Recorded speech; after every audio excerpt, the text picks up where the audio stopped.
Welcome back to Movieworld Recaps. Today I am going to share a comedy, romance movie about a man in a legal but hurtful business who needs an escort for some social events and hires a beautiful prostitute he meets, only to fall in love. Warning, spoilers ahead, so watch and enjoy.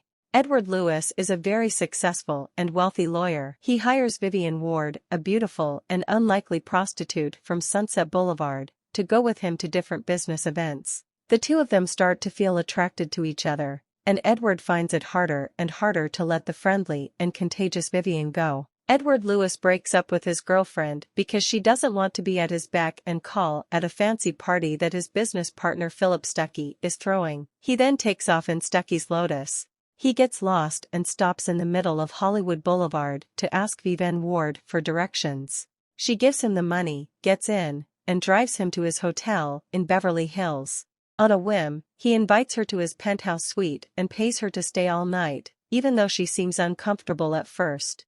He asks her to stay for a week for $3,000 the next morning. He also gives her money for clothes and tells her she should be at his beck and call at all times. She calls her roommate Kit to leave her money for the rent, and then she goes shopping on Rodeo Drive for more appropriate clothes. But rude saleswomen won't help her because she's still dressed like a prostitute. So she goes back to the hotel, where Barney, the hotel manager, stops her. He wants to make it clear that because Edward is such a special guest, they are making an exception to let her stay at the hotel. Vivian gets upset because she doesn't have anything to wear to dinner yet. Barney helps her and also teaches her how to act at dinner. When Edwards comes back, he is shocked by how different Vivian looks. Even though the business dinner goes well, Edward can't stop thinking about the deal afterward. The next day, Vivian tells him about shopping the day before, and Edward takes her back to spend a ridiculous amount of money on clothes. He then sends her back to his work while she is transformed from a prostitute into a lady. She returns to the shop from the day before to show them how wrong they were. Back at the hotel, she looks like a real guest, but Edward is still working when he gets home. They take a bath together and talk late into the night about their pasts and how they got to where they are now. Edward takes Vivian to the polo the next day. Philip is worried that Vivian is a spy while she talks to David Morse, the grandson of the man involved in Edward's latest deal. Philip asks Edward how he and Vivian met, and Edward tells him. Philip then moves on to Vivian. When they return to the hotel, she is furious with Edward for telling him, and plans to leave, but he persuades her to see out the week. The next day, Edward gets off work early and takes Vivian to the opera in his private jet.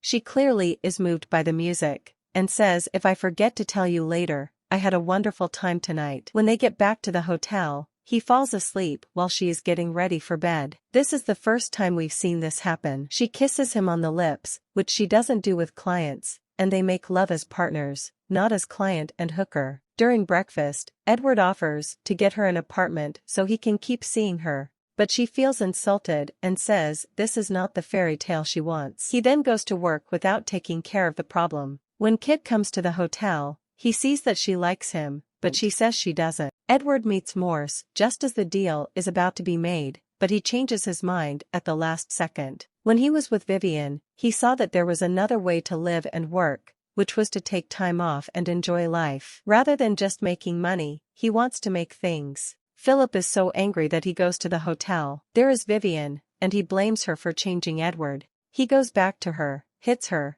and then Edward comes back, pulls him off, and throws him out. Vivian leaves, and Kit and Vivian are seen back at home packing to go to San Francisco. Edward gets in the car with the driver who took her home, but instead of going to the airport, he goes to her apartment and, even though he's afraid of heights, climbs up the fire escape with a rose in his mouth, just like in a fairy tale. That's all folks for today.